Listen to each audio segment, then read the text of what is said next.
Donc, on a déjà partagé un petit bout de l'enseignement la semaine dernière quand on a parlé du caractère, vous vous rappelez du caractère et des dons. Mais on va encore parler d'une chose importante avant qu'on reprenne notre enseignement où on s'était arrêté sur Apocalypse. Là. On va voir que c'est important parce que il n'y a pas d'interruption. En fait, le titre de l'enseignement qu'on avait mis, c'était comment traduire le ciel. Voilà. Donc, on va déjà commencer par différents préalables. Hein, pourquoi on dit ça? On avait déjà dit la dernière fois qu'on a beaucoup d'enseignements dans notre vie, etc. On a écouté beaucoup de prédications. On peut être rempli comme des grosses outres, hein, des fois. Vous vous rappelez ce qu'il dit qu'on peut être rempli énormément de toutes les connaissances, mais si on n'a pas l'amour, on est comme une cymbale qui résonne. Hein. Donc, c'est comme ce qu'on avait dit la dernière fois, c'est pas la même chose que de connaître la parole de Dieu, que de connaître le Dieu de la parole. Non, c'est pas difficile. C'est pas la même chose de connaître la parole de Dieu que le Dieu de la parole. Donc ça, c'était notre premier préalable. Et la deuxième chose, c'est vraiment, Dieu m'a parlé de ça un peu longtemps cette nuit, que c'est la fin de Dieu, quand on a faim de Dieu, que ça va nous emmener dans des endroits où on ne pensait jamais aller. Je peux vous dire que ce qu'on aurait fait dans Résonance Expansion et tout ça, c'est vraiment la fin de Dieu qui nous y a amenés, parce que si c'était par nos forces, on n'y serait pas arrivé. On n'y arriverait certainement pas à dire samedi prochain. On a vraiment remis ça dans les mains du Seigneur. Et on dit souvent que c'est les... Ça va pas ça? On dit que c'est les temps de la on dit que c'est les temps de la fin. Moi, je dis que c'est les temps de la fin, FAIM aussi. C'est le temps où, dans la fin, il faut avoir encore plus faim. Et souvent, on se pose au Seigneur, mais oui, mais comment je fais pour avoir plus de faim, etc. Parce que c'est vrai qu'il y a une phrase qui dit on peut pas faire, je ne peux pas te faire m'aimer si tu ne m'aimes pas. Quoi. Donc, comment est-ce qu'on peut donner la faim? Et en fait, le fait de se rapprocher du Seigneur, de faire ce premier pas-là, ça nous redonne la faim. Et donc, en fait, connaître Dieu, c'est connaître Dieu dans l'intimité, parce que connaître, déjà, le mot, c'est le mot gynosco, qui parle déjà de gynécologue, qui parle déjà d'intimité, il dit déjà que c'est déjà l'intimité. Et comment est-ce qu'on peut être amoureux de Dieu en voyant sa face, hein, si on fait toujours le même rapprochement par rapport à un homme et une femme, ils se voient sans arrêt. Je ne pense pas qu'il y en ait beaucoup qui font des relations avec leur femme par téléphone. Ce n'est pas du tout la même chose que d'être en visioconférence. Par exemple, voir la personne, on a besoin de voir la personne, hein, parce que dans le visage, il y a une émotion, c'est différent. Et d'ailleurs, il y avait je disais ça un article hier, il disait qu'en ce moment, il y a beaucoup de visioconférences.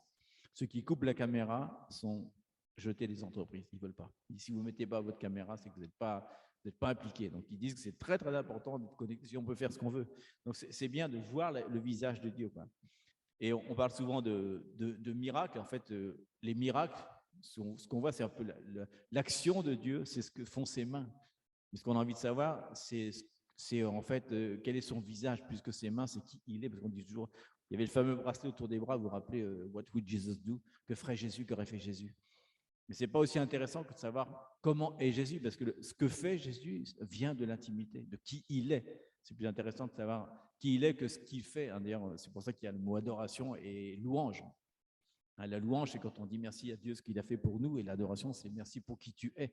Ce qui est quand même plus important de savoir qui il est, parce que le reste, c'est juste une conséquence. Donc, ce on dit depuis maintenant, je crois, 2 ans, l'intimité, ça doit être un style de vie. Ce n'est pas quelque chose qui fait qu'on est dans l'intimité de Dieu quand on prend la parole de Dieu, qu'on commence à la lire. Il le dit dans la parole, que tout ce que vous faites soit comme pour le Seigneur. Et en fait, on doit être sans arrêt dans cette présence intime où on parle avec lui en permanence. On parlait d'un fois du problème des cartes là, qui étaient perdues. On parle toujours avec l'Esprit Saint. On a perdu un truc, la première chose qu'on fait souvent, c'est chercher. Alors qu'on pourrait dire, non, j'arrête. Seigneur, où est-ce que j'ai mis mes clés? Et ça marche. Des fois, on cherche toujours. Et quand on a essayé toutes les options, on a l'impression que quand on a essayé toutes les options de nos propres forces, on dit, non, finalement, je n'y arrive pas, je vais demander à Dieu. Mais c'est stupide, il faut demander à Dieu en premier. Et l'intimité fait que ça devient un style de vie, qu'on finit par être là, on rentre quelque part dans un endroit qui n'est pas forcément glorifié par Dieu. On commence déjà à prier en langue, c'est même pas qu'on veut le faire, c'est que spontanément, l'esprit dit, OK, on fait ça, et on rentre, et c'est un style qui devine. Donc voilà. Donc on voit qu'on l'avait étudié dans Jean 17, que le désir de Dieu, il disait que c'est que les disciples connaissent le Père. Il dit ça. Et c'est la fin des évangiles, on peut dire, parce que Jean 17, c'est la fin. Mais on voit que dans Apocalypse, le désir de Dieu, il dit que c'est que le Père révèle le Fils et qu'on devienne amoureux de Jésus. C'était le plan. Donc ça, c'était tout un préalable. Et à propos de traduction du ciel, Tu veux dire quelque chose? D'accord. On va être, on parle du discipulat, hein, je disais à la fois comme blague, Jésus-pula, discipulat. Non, c'est pas. Non, mais quand Jésus est parti, les disciples sont tous partis. Jésus-pula, disciple-là. Bref. Donc, par quoi être discipulé? On a ce qu'on dit. Alors, on peut être discipulé par la parole de Dieu, bien sûr. C'est important d'ailleurs de partager la parole de Dieu, mais on peut être aussi discipulé par sa présence. Ça ne veut pas dire qu'il ne faut pas étudier la parole, mais la présence de Dieu peut nous rendre des disciples aussi.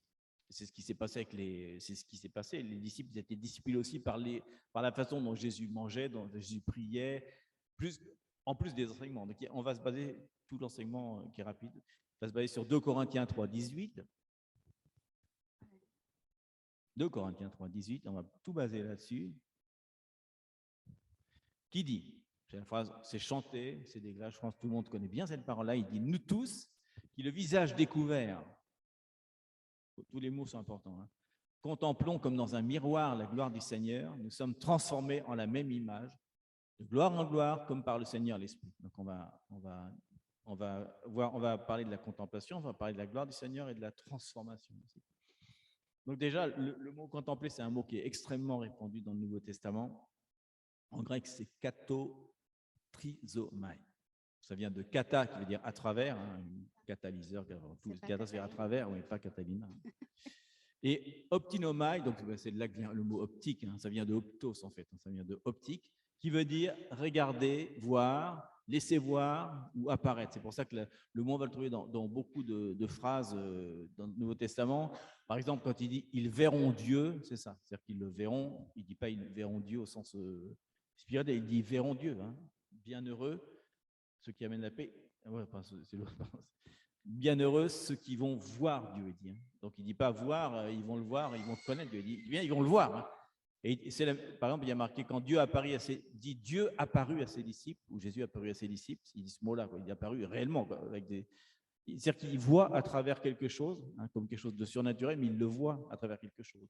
Ou quand ils sont dans la transfiguration, ils disent qu'ils virent Moïse et Élie apparaître. C'est ça, c'est-à-dire qu'ils ont vu réellement, mais en même temps à travers quelque chose. C'est spirituellement, mais ils voient réellement, il y a une vision. C'est souvent ce qu'on a dans l'adoration, on peut avoir on le saura d'ailleurs, on peut avoir des visions comme ça, qui ne sont pas forcément des vraies visions, mais qui sont à travers quelque chose. Donc c'est ça.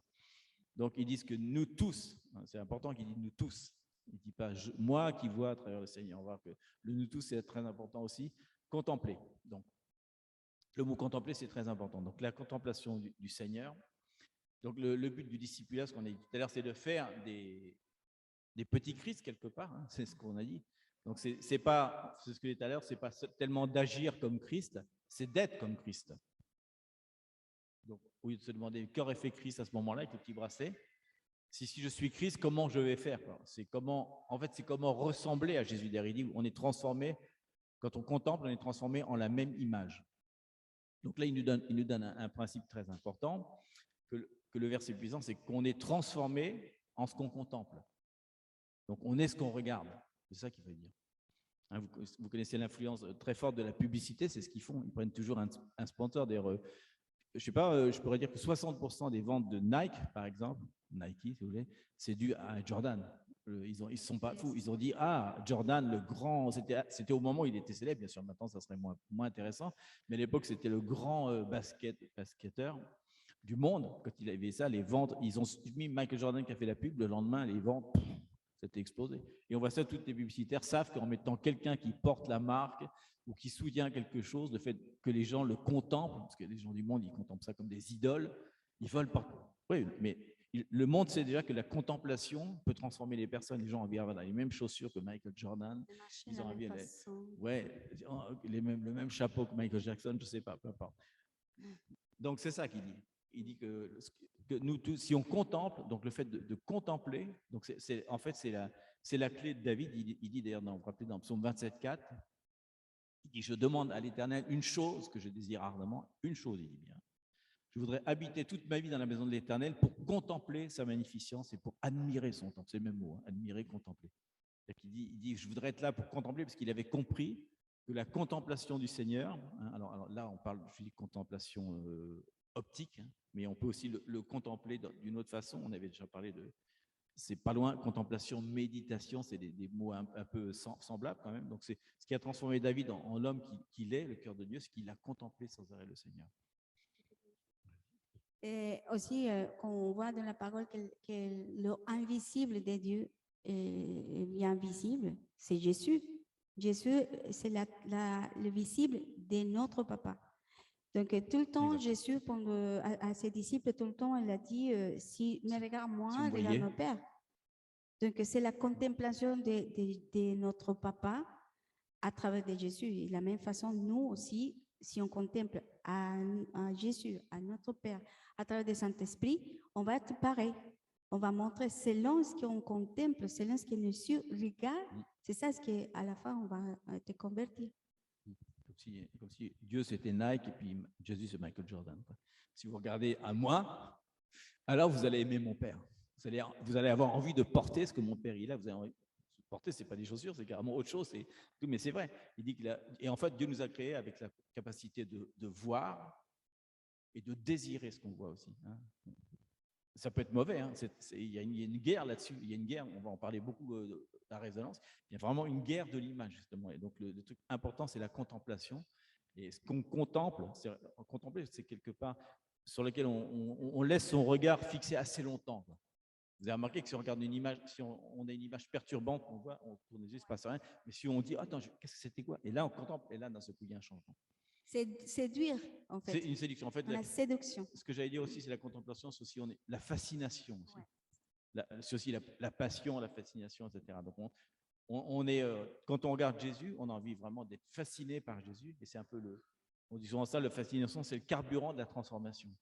Qu'est-ce qui va faire qu'on va avoir la capacité suffisante pour être transformé, comme il dit, on est transformé de gloire en gloire, c'est parce qu'on est fasciné, on est tellement fasciné qu'on ne quitte plus nos yeux de Jésus et ça devient vraiment un style de vie, c'est-à-dire qu'on voit Jésus partout. Quoi.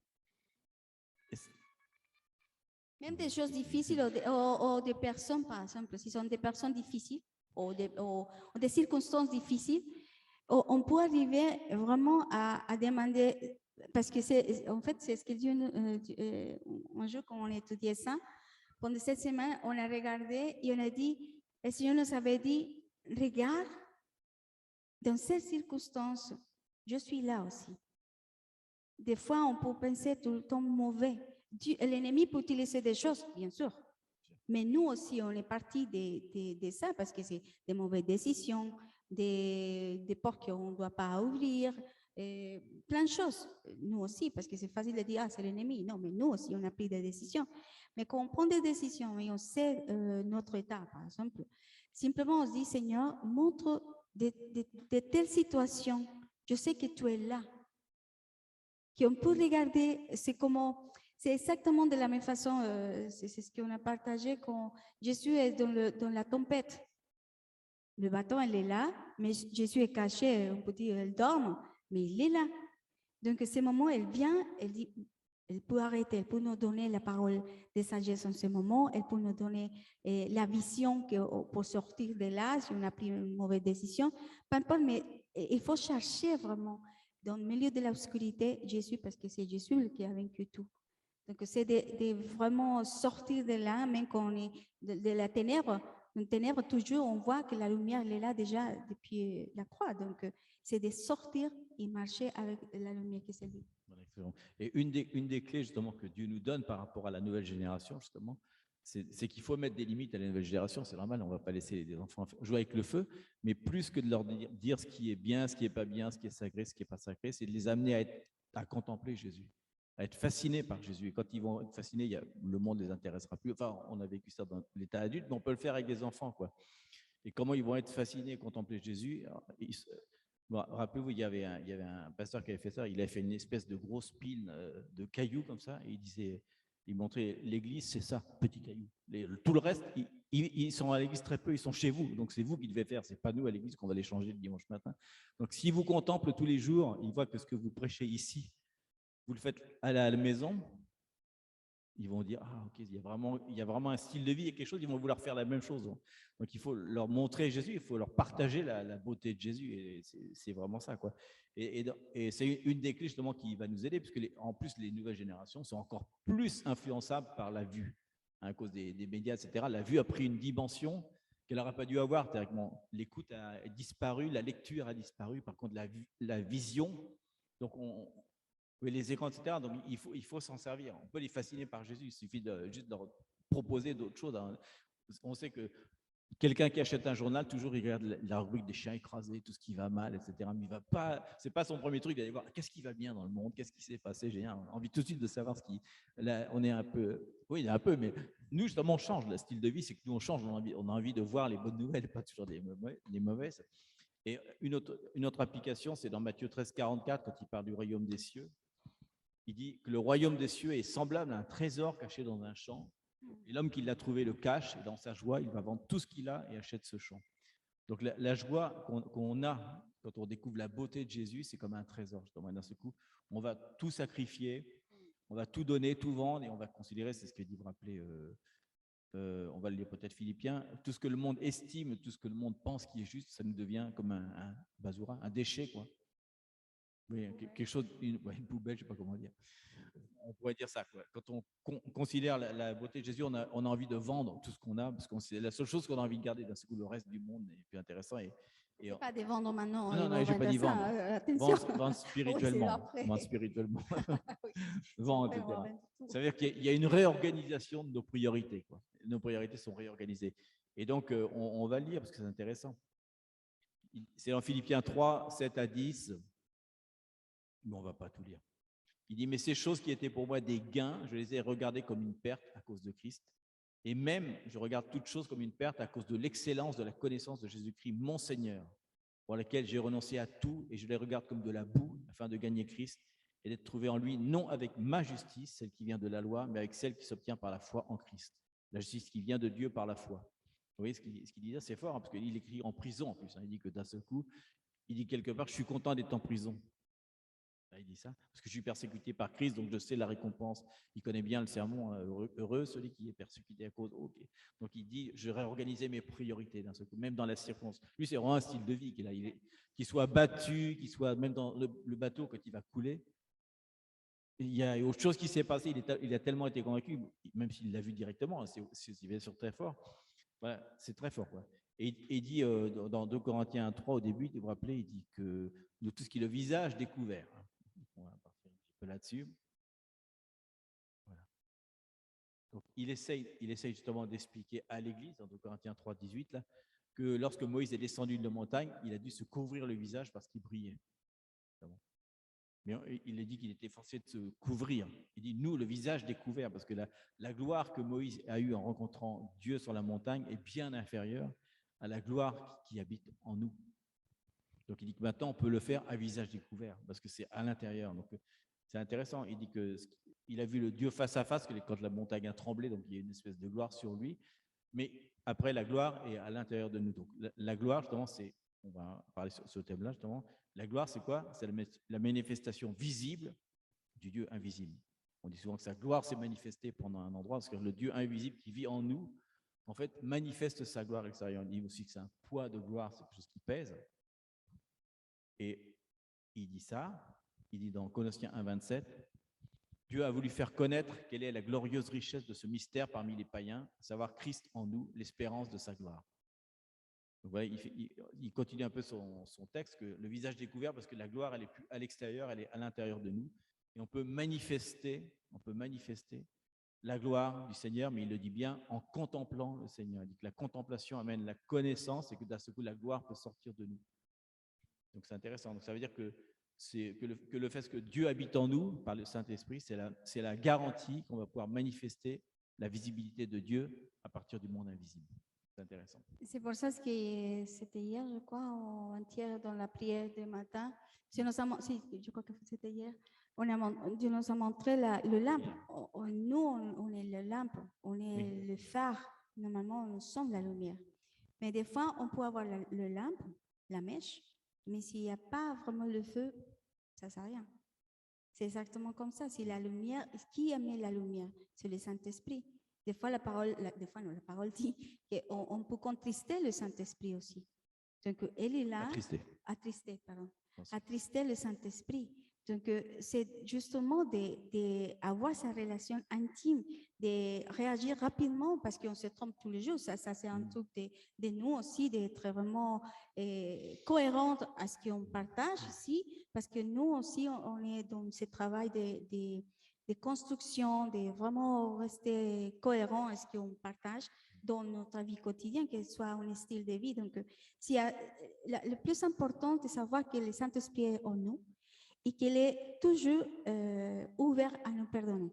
Sinon, c'est plutôt nous-mêmes de réagir rapidement, de dire oh, Saint-Esprit, je t'ai attristé aujourd'hui pour mes attitudes, pour mes paroles, je ne sais pas. Mais c'est d'être conscient qu'il habite en nous. Être réconcilié avec le Saint-Esprit. Oui, être conscient de la présence de Dieu en nous, parce que c'est le plus important. C'est pour ça que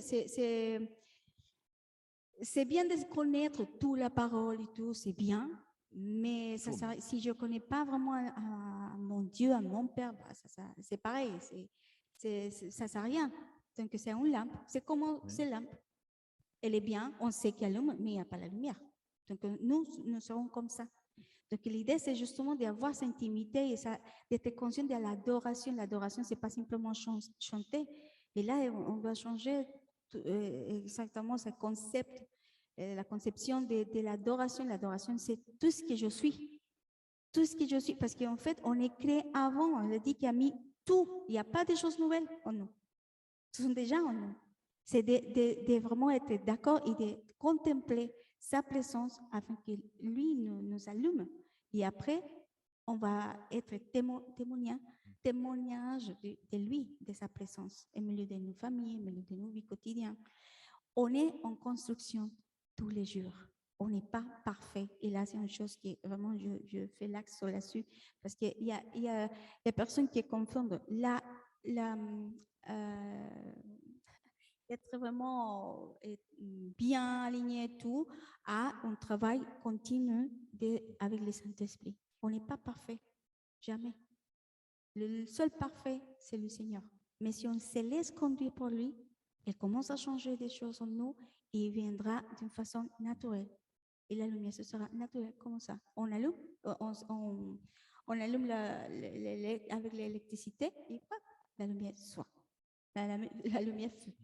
Et c'est ça, est-ce on travaille, notre travail en ce moment, c'est ça, parce que l'obscurité va venir sur la terre. C'est clair, c'est comme ça. On ne peut pas changer ça, mais nous, on peut changer notre vie avec la lumière de Jésus, à travers de Jésus. Donc c'est une phrase, si on peut se la garder aujourd'hui dans nous, j'aime bien, c'est une phrase très forte, comme il dit Dieu, le Saint-Esprit en nous, l'espérance de gloire. Si tu déclares ça sur toi, je suis l'espérance de gloire. C'est-à-dire que c'est l'espérance pour les autres. Quoi. C'est-à-dire quoi? Je peux manifester la gloire du Seigneur où je vais. C'est une phrase qui est presque impossible à assimiler, tellement c'est fort.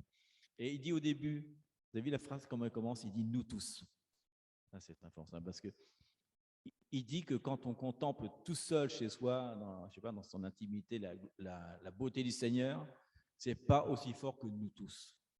Il dit quand on fait ça, de la contemplation, comment dire, corporative, parce que corporative, ça veut dire qui vient du corps, quoi. Il y a le corps, parce que en fait, corporative, ça veut dire un corps de travail, des gens qui ont qui ont le même but, la même pensée, etc. Ça, corporatif, le mot.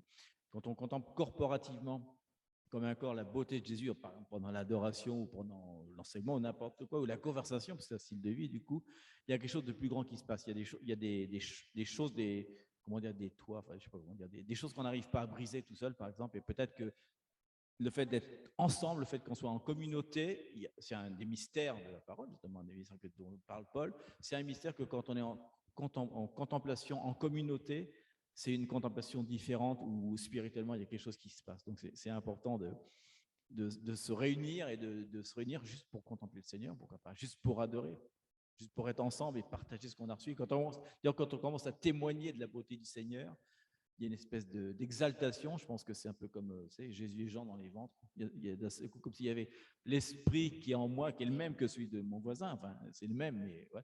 D'un seul coup, ils se reconnaissent. On parle le même langage, on parle ensemble. Il y a quelque chose. Enfin, en fait, il y a quelque chose de spirituellement comme un ADN. Je ne sais pas si vous vous rappelez, on a fait un enseignement sur l'ADN spirituel. C'est comme s'il y avait vraiment un ADN qui descend en nous, quoi.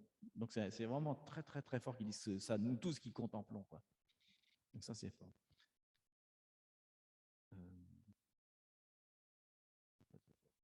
Donc on avait parlé la fois justement de l'importance de pas seulement avoir une théologie et de la connaissance, mais une pratique de la connaissance, c'est aussi les fruits, vous vous rappelez, les fruits et les dons, les fruits doivent se mélanger à ça, parce que si on a juste la connaissance et même la présence et l'intimité, la fascination sans avoir ni la parole, la théologie, mais aussi sans avoir le caractère qui va avec, ça ne va pas beaucoup marcher. C'est pour ça qu'il insiste, il dit on peut avoir toute la prophétie, tous les enseignements, la théologie.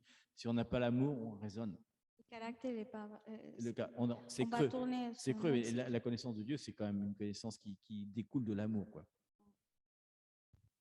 Mais on peut parler, parce qu'on avait dit, l'enseignement peut être simple, basique. On peut dire, bon, c'est basique ça. Mais quand on voit profondément chaque parole, chaque mot, on se dit, mais attends, je décide aujourd'hui. Parce que peut-être on a entendu ces messages, on a entendu des Saint-Esprit surtout qui nous parlent, fais attention à ton caractère, fais attention à ton amour, fais attention. Je t'ai donné tout. Dieu nous a donné les dons parce qu'ils sont un cadeau de lui. Les dons sont déjà pris. Mais le fait de travailler avec le Saint-Esprit, ce caractère fait que on ne tourne pas dans le même sens, sinon on vole. On peut remonter, comme on dit la parole, comme les aigles qui remontent. Il peut voler plus haut, plus haut, plus haut. Et ça, c'est ce moment que le Saint-Esprit nous appelle à le contempler et à voler plus loin qu'on pense, parce que c'est nous-mêmes la limite, nous-mêmes mettre le frein. Le frein, c'est nous-mêmes en fait. Mais avec lui, on peut traverser les frontières, on peut faire plein de choses pour manifester la gloire de la même, plus, parce que le Seigneur Jésus a dit qu'on va faire plus de choses qu'il a fait sur la terre. Donc, c'est d'y aller, de casser notre propre structure, de casser tous ces paradigmes qui restent encore en nous pour y aller plus loin à ce qu'on pense. Et c'est la foi qui va augmenter. Et la foi vient de le contempler à Jésus et sa bonté et sa volonté aussi. C'est aussi ce qui va nous maintenir dans les derniers temps, le fait de connaître qui on est, son identité, etc. Il le dit d'ailleurs, j'ai connu tes œuvres, mais elles sont très bien, mais ton premier amour, où est-ce qu'il est? Il dit, rappelez-vous que c'est une parole de préparation de l'Église pour les derniers temps. Il dit que si vous voulez maintenir, pas seulement faites des bonnes œuvres, mais connaissez-moi intimement. On va vous donner 3 clés rapides là, pour justement grandir dans la contemplation de sa beauté. Déjà, il dit, tu aimeras le Seigneur ton Dieu de toute ta pensée, etc. De tout déjà. Donc le fait déjà de lire la parole de Dieu, de la méditer, c'est très bien. Mais on peut aussi faire autre chose. On peut avoir, pendant le temps de lecture, d'essayer de comprendre quel est son cœur, en fait, derrière ça, quel est son cœur, son caractère, sa motivation, sa beauté derrière les paroles. Mais c'est le cas, d'ailleurs, quand on parle avec quelqu'un, on reçoit ses paroles quand même, mais derrière, on se dit, mais quelle est sa motivation? D'ailleurs, quand il vous dit un truc, il dit, ah, tu es beau. Pourquoi il dit ça? Qu'est-ce qu'il y a derrière son... En fait, on le fait naturellement. Quand on entend une parole de quelqu'un, on essaie de discerner pourquoi il dit ça. Si vous avez regardé le débat Macron-Le Pen, c'est facile de savoir dire, ah, mais pourquoi il a dit ça? Quel était son piège qu'il était en train de tendre derrière pour que l'autre tombe dedans et puis qu'il fasse des allusions subtiles à son passé, etc. Donc, il y a toujours derrière le discours quelque chose de caché. Donc, c'est intéressant quand on lit la parole. Pourquoi Dieu a dit ça? Quelle était sa pensée? Quel était son cœur à ce moment-là? Par exemple, il guérit un lépreux. Donc, quel est son cœur derrière là? Mais pourquoi il lui dit de ne pas le révéler? Pourquoi il dit ne le dis pas, je suis le Fils de Dieu? Qu'est-ce que ça montre du caractère de Dieu, de sa beauté, etc. Donc chaque fois qu'on contemple, c'est ce qu'on disait tout à l'heure, il y a comme un changement dans l'ADN parce que c'est marqué, j'avais mis à côté. C'est marqué dans Hébreux 4.12. Oh là là. C'est à 5, c'est fou. C'est pas grave. Il dit, moi je ne peux pas le dire par cœur. Il dit que justement, ce qu'il dit, c'est que parce que justement la parole de Dieu est vivante. Il dit, elle est pleine de force, elle coupe mieux qu'une épée qui coupe des deux côtés. La parole de Dieu entre en nous en profondeur, elle va jusqu'au fond de notre cœur, jusqu'aux articulations, jusqu'à la moelle, et elle juge les intentions et les pensées du cœur. Donc il dit que quand on lit la parole de Dieu avec un entendement différent, il y a une séparation même des émotions qui se passent à l'intérieur. Ça sépare même les pensées et les émotions. Donc on est capable de lire la parole de Dieu comme quelque chose qui nous montre vraiment qui était Dieu derrière. Parce que justement, c'est plus important de voir quelle était son intention. Parce qu'on voit que Jésus est très stratégique. Hein. Il va à telle fête, à tel moment. Donc, il a derrière lui un plan déjà, parce qu'il sait qu'il veut révéler au monde sa beauté. On peut se dire aussi pourquoi il attend 2000 ans pour revenir. Non, parce qu'il dit bien, je veux que tout le monde soit sauvé. Donc, quel est son caractère? C'est sa bonté. On voit plein d'attributs de Dieu qui sont cachés dans la parole. Donc déjà, quand on commence à relire la parole, en essayant de connaître plutôt Jésus, hein, vous vous rappelez quand on lit Apocalypse, c'est Dieu qui parle de Jésus, plus de s'attarder sur tous les plans, les couples, ce qu'il va faire, qu'est-ce qui est caché derrière ce message-là, comment c'est un message d'amour pour l'Église. S'il juge les nations avec des choses qui sont très fortes, il ne faut pas s'arrêter sur le jugement des nations, parce que c'est en effet extrêmement puissant. Mais son cœur, c'est de sauver son peuple. Comme il l'a fait comme dans l'Ancien Testament, quand il détruisait des fois des nations entières, c'est parce que c'était des idolâtres qui brûlaient les enfants. Donc il fallait qu'il reste aucune personne de vivante, c'était pas possible. Pour Dieu, c'était pas de la méchanceté par rapport à ce peuple-là. Il avait déjà donné toutes les chances, ils avaient déjà écouté, même la parole de David. Mais à partir du moment où il disait non, ok, il faut arrêter ça. Il ne peut pas supporter qu'on tue une génération. Donc il faut voir à chaque fois que derrière, des fois, des choses qui nous semblent très très fortes, le caractère de Dieu n'est pas forcément celui qu'on pense. Deuxième chose, prier la parole. On peut prendre des versets de la parole de Dieu, la prier et la déclarer sur nous. On peut la chanter aussi sur nous. Hein. Donc ça, c'est assez intéressant parce que une église qui connaît cette puissance-là, qui connaît la beauté de Dieu et qui la déclare sur sa vie, sur son église ou sur la situation, c'est une église qui est vraiment imparable, qui connaît la puissance de Dieu. C'est intéressant de pas seulement de la lire, mais de la dire à haute voix, de la chanter, de la déclarer. On en parlera d'ailleurs en résonance. Pourquoi c'est intéressant de le faire? Est-ce que c'est intéressant parce qu'on voit des témoignages, on a partagé aussi des décrets, que quand on s'aligne à la parole, les anges répondent à la parole. Donc quand on répond à la parole se libère et la parole fait son effet, la façon que c'est envoyé. Mais ce que c'est intéressant sur ces parties, est-ce que quand il y a des choses émotionnelles en nous et quand la parole vient, sépare. Exactement. Et vraiment bien la lumière en nous parce que des fois on est coincé dans des décisions par exemple ou des choses de notre vie quotidienne et quand la parole vient il y a en fait c'est notre sentiment, notre cœur est dedans mais pas vraiment dans ce que Dieu veut qu'on nous doit aligner quoi. En ces moments, les jours par exemple, si on va faire une démarche pour quelque chose, la parole vient avant d'écouter les paroles prophétiques de quelqu'un, sinon vraiment Dieu qui te dit de ces situations. Donc la parole vient et ouvre le chemin d'une façon claire. Il sépare toutes les choses. Mais je sais que je retourne derrière à propos des choses cachées. Dieu nous, avec ça aussi, Dieu nous révèle justement ses secrets, le secret dans la parole. Il y a des choses qui vraiment passent vite. Mais ce n'est pas de lire la parole tout parce que je dois lire toute la parole. Non, mais s'il y a un verset, reste méditer sur ces versets. Qu'est-ce que la parole qui est vraiment, ou les mots qui est vraiment resté toute la journée, il médite dans ces mots. Qu'est-ce que ça veut dire? Parce qu'il y a des choses qui, ce n'est pas la même chose de tous ensemble, qu'on lit la parole tous ensemble. Il y a des mots qui sortent plus que l'autre. Donc, il y a quelque chose que Dieu va utiliser pour nous transformer, mais aussi pour dire quelque chose de plus, parce que pour lui, c'est important. Donc, on passe vraiment pas vite sur ces travail de la parole et de décréter ou déclarer la parole de chaque situation. Et dans la thèse, je reviens juste rapidement là-dessus sur pourquoi prier la parole, déclarer la parole. On va faire un peu le sujet, mais c'est important parce qu'on peut lire justement tout ce qui est dans Éphésiens 4, par exemple, qui sont toutes les. Ceux qu'on veut le film Overcomer, c'est-à-dire plus que vainqueur. Il y a une petite fille là, qui a perdu son identité et elle lui dit de lire à un moment tout Éphésiens avec toutes les paroles. Je suis enfant, je suis aimé, etc. Et après, elle vient devant son professeur, elle le déclare à haute voix devant tout le truc, alors qu'elle était super. Vous vous rappelez la petite fille noire qui était timide, à ce qu'elle dit je suis aimée de Dieu. Et elle commence même à le chanter, tout le monde dit oh, my God, il y a eu vraiment une transformation. On peut lire sans arrêt ça, je suis aimé par Dieu, mais à partir du moment où on commence à le dire à haute voix à soi-même, encore mieux à le chanter. Parce qu'il y a quelque chose qui se passe dans les hémisphères cérébraux qui fait qu'il y a une transformation physiologique réelle, quoi. Dans le cerveau, il y a vraiment quelque chose. Quand on est normalement comme ça, si tous les jours on chante ça, enfin, on a vraiment des centaines de témoignages de gens qui avaient des problèmes d'identité, mais forts, quoi, vraiment, qui sont presque psychiatriques, quoi, à la limite. Hein. Et ils ont juste fait ça pendant quelques jours en disant non. Ils ont chanté sur je suis enfant, je suis aimé, etc. Il y a quelque chose qui se passe à l'intérieur qui fait que la parole est vivante et efficace pour séparer. Et en fait, ce qu'on lit dans la parole, il faut vraiment le prendre des fois au pied de la lettre. Quand il dit qu'on peut déplacer les montagnes avec la parole, ce n'est pas qu'une rhétorique. On le prend vraiment au pied de la lettre par la foi, on peut vraiment déplacer les montagnes.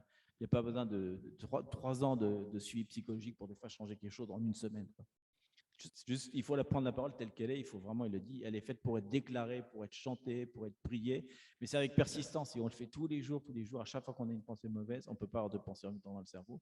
Si on remplace celle-là par l'autre, il y a vraiment une transformation qui va se produire. Donc c'est pour ça l'intimité de Dieu nous transforme vraiment. On est transformé comme de gloire en gloire. Donc si on répète l'espérance de gloire en moi quand on va à son travail, quand on va au supermarché, etc., et qu'on vraiment on le ressent, franchement, il se passe des choses. Hein. Des fois, on est trop léger comme ça. On se promène avec juste un poids sur les épaules, mais à partir du moment où on se redresse et qu'on a comment dire, cette force du Seigneur, wow, on fait des choses extraordinaires. Hein. On est capable de témoigner à une vendeuse du supermarché qui est là, super attristée. Et au lieu de s'énerver parce qu'elle est en retard dans son truc et on ne passe pas vite, on peut dire mais quel est son problème et comment je vais pouvoir lui amener quelque chose. Et d'un seul coup, sa vie change, notre vie change.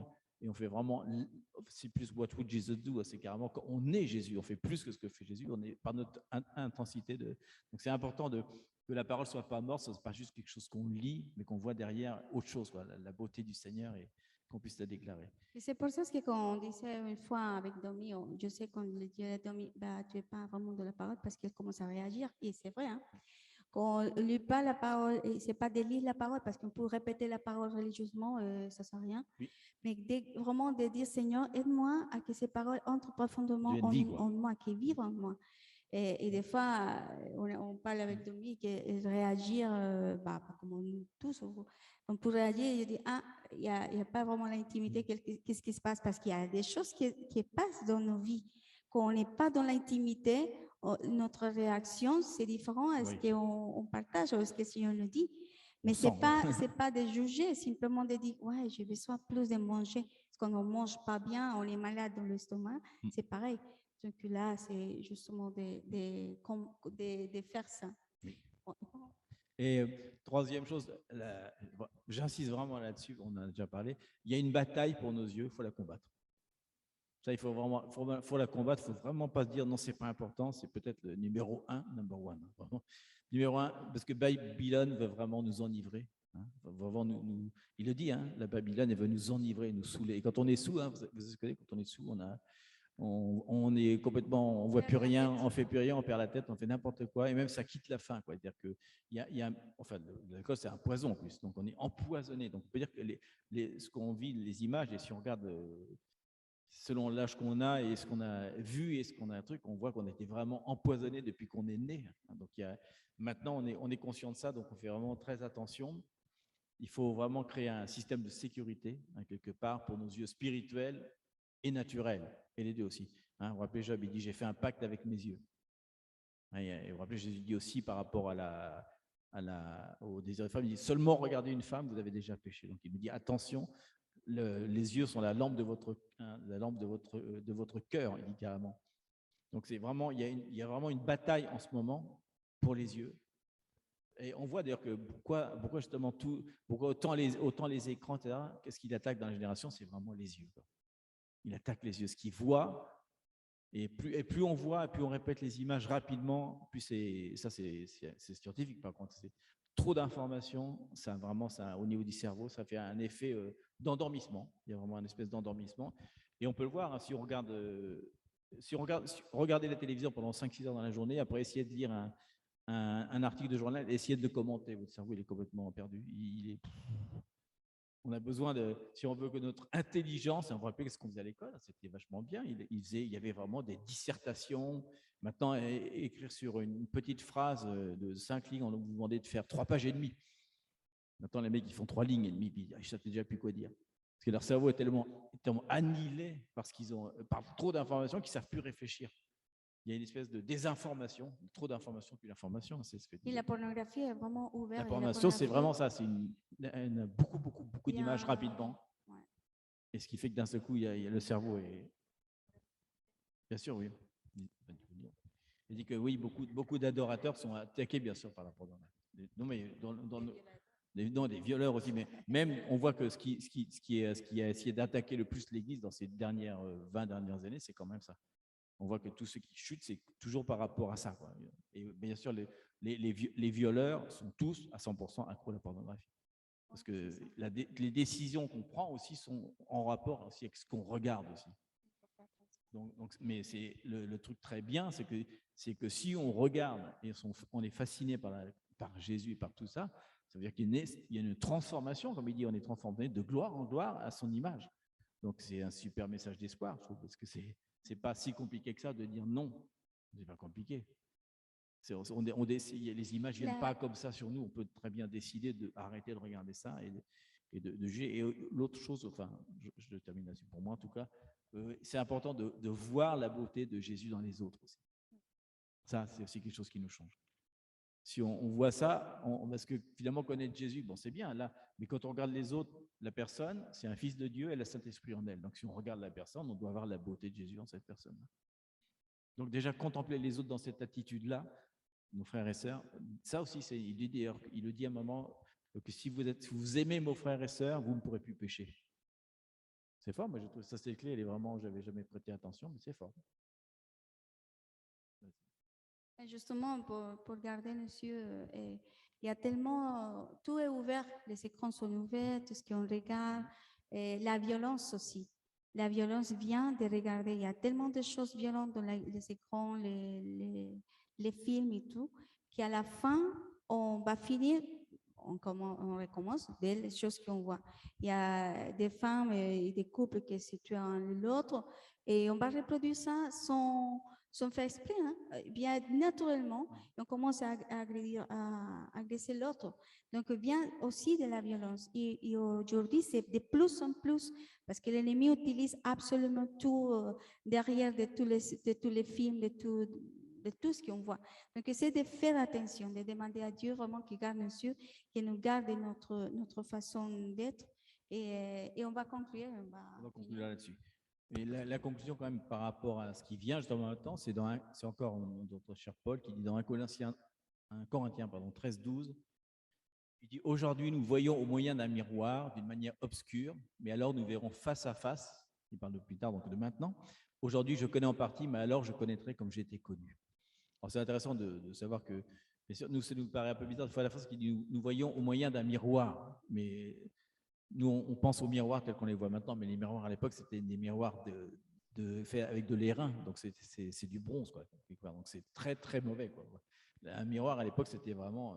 Pour ça, il dit, on voit au moyen d'un miroir, mais il ne dit pas que c'est bien, il dit que c'est mal. En fait, il dit à moyen d'un miroir, c'est parce que c'est flou. Il faut vraiment, quand tu devais te peigner, c'était vraiment, il fallait te mettre devant le miroir, parce que sinon, c'était vraiment extrêmement flou. C'était plutôt pour voir l'apparence extérieure, donc il faut comprendre ça. Donc, ce qui veut dire que la contemplation, l'image, etc., le miroir, la contemplation va à la fin nous transformer de gloire en gloire en ce qui doit être maintenant, quoi. Donc, on avait marqué ça, oui. Oui, alors, je vais juste terminer là-dessus, c'est important. Parce que ce qu'on vient de dire, c'est super bien, mais vous allez voir que dès que vous allez vouloir faire de la contemplation, regarder la beauté de Jésus, passer du temps avec lui, il va y avoir tout de suite de l'opposition. Parce que évidemment que le diable est surtout pas d'accord avec ça. Il sait que c'est la clé de la libération du peuple entier, quoi. Hein, vous vous rappelez l'idolâtrie. Il dit que l'idolâtrie, c'est un des plus grands péchés. Il ne supporte pas ceux qui regardent d'autres idoles. Donc forcément, quand on va vouloir contempler Jésus, tout l'enfer va se déchaîner. On n'aura pas le temps. Non, je suis trop fatigué le matin. Non, je suis trop fatigué le soir. Non, là, je n'ai pas le temps. Je dois aller manger.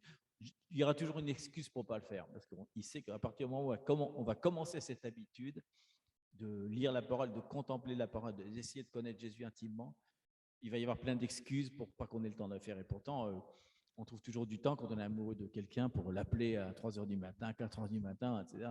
Non, mais je veux dire, c'est comme ça qu'on doit être quelque part. On doit être là, qu'on ne peut plus s'en passer, quoi. On doit devenir, comme on l'a dit, addict, on en parlait. Il y a comme comme on a dit, une addiction. à la Une présence de Dieu. Une addiction, une fascination, on veut plus que ça, mais c'est vrai, vous avez vu, quand on commence à contempler vraiment Jésus tel qu'il est, on est amoureux de Jésus, quoi. Donc on est amoureux de Jésus vraiment, donc on peut vraiment plus s'en passer, on n'a plus besoin de faire d'efforts ou de trouver de moments pour le faire. Donc c'est intéressant parce qu'il sait que c'est une des activités, le fait de contempler et d'écouter.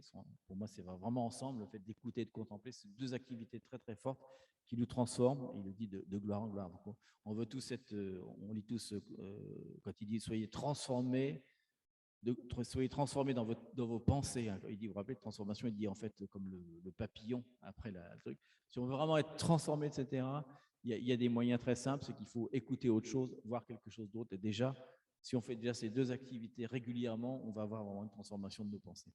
Déjà, donc de nos attitudes. Si on regarde en face, l'un à l'autre, et on commence à découvrir toute la beauté du Seigneur. Oui, comme quand on est, ouais. Et on commence à voir chaque chose que Dieu a fait. Vraiment, c'est merveilleux. Et on commence à voir les détails de l'autre, en lieu de juger l'autre. Et aussi avec tout ça. Et vraiment, notre vision change. Parce que Jésus, tout le temps, il a fait ça. Et regardez, si on voit pourquoi elle a dit qu'elle est dans les publicains, parce qu'elle voyait vraiment la présence du Seigneur, du Papa, la construction, parce qu'elle ne voit pas vraiment le brut, je viens dire, je ne sais pas, le bois, sinon elle voit la chaise. Donc si je vois en face de moi, pas le bois, vraiment ce que Dieu nous montre de notre frère ou sœur, notre vie va changer. En tant que peuple, je pense que la prière de Jésus, c'est ça. Parce que quand on dit que nous soyons un, c'est ça. C'est de découvrir en l'autre la grâce que Dieu a donnée à chacun, la multiforme grâce de Dieu pour chacun de nous. Nous sommes différents. Parce que vraiment, tout le temps, on essaye de mettre tout dans la même boîte, dans la même façon de penser. Et là, on est mal, parce que ce n'est pas vrai. Si on voit la façon comme Dieu nous a créés, déjà, on est différent. Même si on est nous-mêmes, la moitié, c'est différent de l'autre. Donc déjà, Dieu nous parle de ce dessein. Si on essaie de comprendre son caractère, la façon de faire les choses, notre pensée change. C'est pour ça qu'il dit il faut renouveler nos pensées. On ne peut pas penser même pas comme les Occidentaux. On doit penser comme eux pensaient tout le temps. Parce que Jésus était juif. Donc la façon de penser déjà, c'est opposé, différent. Mais si nous aussi, on commence à penser comme le royaume de notre papa, toutes les choses vont changer dans notre vie. Donc on va essayer, on va vraiment, parce que le Saint-Esprit, il est là justement pour nous amener à toute la vérité, pour nous amener à sa puissance, à que le Seigneur soit révélé à travers de nos vies, à travers de nos familles, à travers de nos enfants, à travers le corps de Christ. Tous ensemble, nous sommes différents. Mais si derrière de chacun, on voit, waouh, la beauté de Dominique, la beauté de Béatrice, la beauté de François, de Doris, d'Alexandre, de tous, de Valérie. C'est dit, Seigneur, tu as créé de bonnes choses, tu as créé vraiment à ton image. Et des fois, on agresse à tout le monde. Et je prie vraiment que Dieu nous mette la crainte de Dieu en nous. C'est la crainte de voir que c'est pas, en tant que famille, c'est pas n'importe quoi, c'est le Fils de Dieu que c'est en face de moi. C'est pas le voisin qui connaît Dieu. Non, c'est le Fils. C'est un fils, c'est mon frère. Donc, c'est d'échanger. Je prie pour ça vraiment ce matin. Que toutes ces paroles, tout ce qu'on a partagé soit vivant en nous. On essaye vraiment d'être cohérents. Les gens qui nous connaissent, le sachent que nous sommes ici, chez nous, on est pareil, on est tous ensemble. Nos papas nous construisent tous les jours. Le Saint-Esprit fait son travail de la même façon pour nous, pour tous. Mais si on laisse, si on vraiment se rend en lui, Tu dis, Seigneur, je suis là simplement, je suis là, que ma vie soit un style de vie, ma vie soit un style de vie tous les jours, Seigneur. Tous les jours, tu nous enseignes, tous les jours, tu mets des graines dans notre intérieur, dans notre esprit, pour faire fleurir ta beauté, pour faire fleurir ton jardin, Seigneur, sur la terre. On sait que tu commences, le Saint-Esprit commence à nous enlever, Seigneur, le voile et à déboucher vraiment nos oreilles pour écouter ta voix, pour regarder ta beauté, Seigneur, et ton amour.